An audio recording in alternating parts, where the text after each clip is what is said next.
Good news if you're a buyer. Over 1/3 of all transactions in real estate in America are now getting seller concessions. So listen to this. If you're a buyer and you don't have enough for closing costs, you want to buy down your interest rate, anything you may want to do with additional funds, you might just get them. In the third quarter, 35% of all transactions had seller concessions. Now, we don't know how much they are because that is actually not public record. But we do have some statistics from the back end of some of these transactions. And when 35% are giving concessions, what does this tell you? Let's talk about it first from the perspective of a seller. So if you're a seller or you're thinking about selling, it's no longer like it was 2 years ago. 2 years ago, here's what the listing of a home looked like.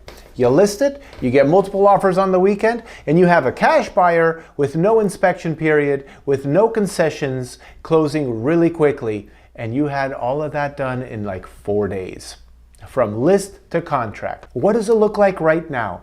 In our area, you list, you wait 49 days until you are under contract, and 1/3 of you are going to have to give a seller concession. A very common seller concession is 3% of the list price paid towards the buyer's closing costs. Another common seller concession is repairs, or money that's allocated for repairs. Whether you decide to repair or not is a different story. That's after closing, and you as a buyer get to decide. But a lot of sellers just don't want to go through the remodeling process or fixing things that are just minute and minor, so they just give a little bit of money, and that's a seller concession. Now, another thing that has been very common in the last one and a half years has been mortgage rate buy downs. So when the market is going really hot and crazy, a lot of people are not doing seller concessions for mortgage buy downs.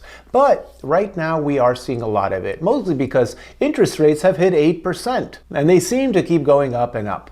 So what the buyer can do is they can ask for some money so that they can pay down the interest rate for 1 year, 2 years, 3 years, and sometimes you can even just pay points and get it for the whole 30-year fix. Now, that's not necessarily a good idea because in the next 30 years, the rates will probably drop under the 8% or the 7.5% that you might buy down. So it's not worth it. It's better to just do a 2-1 buy down and pay it down for 2 years, 1 year, and then refinance, in 3-4 years whenever rates do go down, assuming that rates do go down. Don't be fooled. They might never go down. That is the truth. We might actually have a situation where rates do not ever come back to that level of the 3, 4, 5, 6%. Now, frankly, nobody should be surprised by this. Our interest rates are at 23-year highs. That means the last time we had these 8% rates was 23 years ago in the year 2000. A lot of people watching this weren't even born in the year 2000. So it's kind of no surprise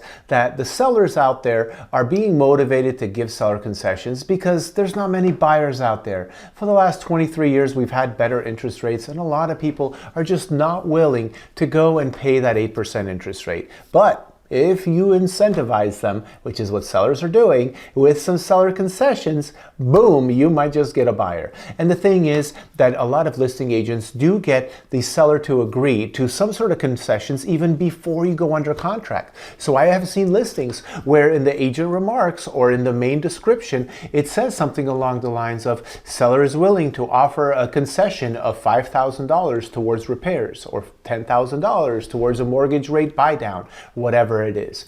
But let's talk about new construction, because this is one of the things that is really not fair. New construction tends to skew a lot of data out there, and this is probably one of them. Because if you go in my area, Sarasota, Florida, and you go to a new construction community and start asking, hey, what kind of programs do you have for loans? What kind of incentives do you have?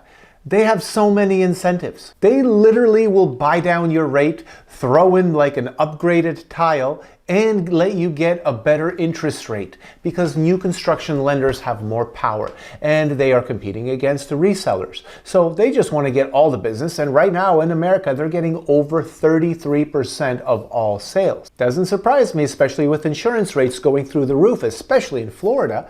People are going to new construction because new construction has the lowest interest rates and you're not going to have any repairs or upgrades to do for a good 10-15 years of ownership. But what percent of homes that are new construction being sold give incentives? I don't have that data, but my guess It's probably about 90%. So they are skewing the numbers, and they are the ones that are giving a lot of incentives, which means that if you're a seller, you are competing with the big juggernaut, and they are just giving money away so that their sales price doesn't go down. Because a new construction community doesn't look good when they've reduced the price lower than the previous people bought a year ago. So they offset it by incentivizing the buyer by a mortgage rate buy down or by upgrading the carpets to tiles. So sellers, put yourselves in the shoes of a buyer. If you're going out there right now and shopping for a home, are you going to be looking at the homes that offer incentives? Probably. Are you going to look at new construction? Probably. It's always a good idea to look at those. Those are beautiful. You can always get some good ideas of what's new and the greatest technologies and the layouts that are common right now. But when you put that buyer hat on and you're looking at, let's just say 5, 10 properties within 2 weeks, you're probably going to be steering more to the ones that are really going to help with reducing your closing costs. Because as a loan buyer, the closing costs and your down payment add up to a pretty large amount of cash that you need to part with. And some people see a home and they're like, well, I'd like to redo the bathroom or the kitchen, or we need to buy furniture and that's going to be another $30,000 to $50,000. Well, if they can get that offset with, 2-3% of the purchase price, so on a $500,000 home, that's $15,000. They might go for that home. So that's who you're competing with, sellers. You're competing with the people that the buyers are going to go to because they're saying, hey, I'm getting free money here. Well, it's not really free money. It's kind of, all balances out and gets bundled into the mortgage, but it feels like free money. So if you're a seller, you really need to compete with this. And if you're a for sale by owner, then really you should compete this way, because the only calls you're probably getting are from realtors soliciting you. But here's another thing you really need to pay attention to. Whether you're the buyer or the seller, you should pay attention to how many homes are going up for sale. Meaning, how many active inventory listings are there? That means the ones that are available for you to place an offer on, not the ones that have gone under contract or the ones that have sold. And if you see this number increasing month over month over month, you should assume that seller concessions are going to be more common. Right now with our Sarasota inventory, we actually don't have enough homes to service all the buyers. But we have been increasing every month. I've been tracking it for a year straight, and every single month we have more and more and more homes for sale.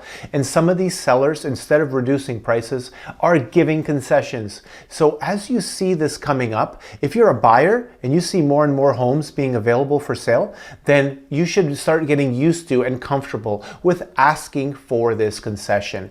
And you can only get 3% maximum if you're doing a conventional loan. And you can get 6% if you're doing an FHA loan, or you can get unlimited if you're doing cash. And if you're a seller and you're seeing the inventory numbers start going up, just know that sooner or later, most homes are going to be offering some sort of concession.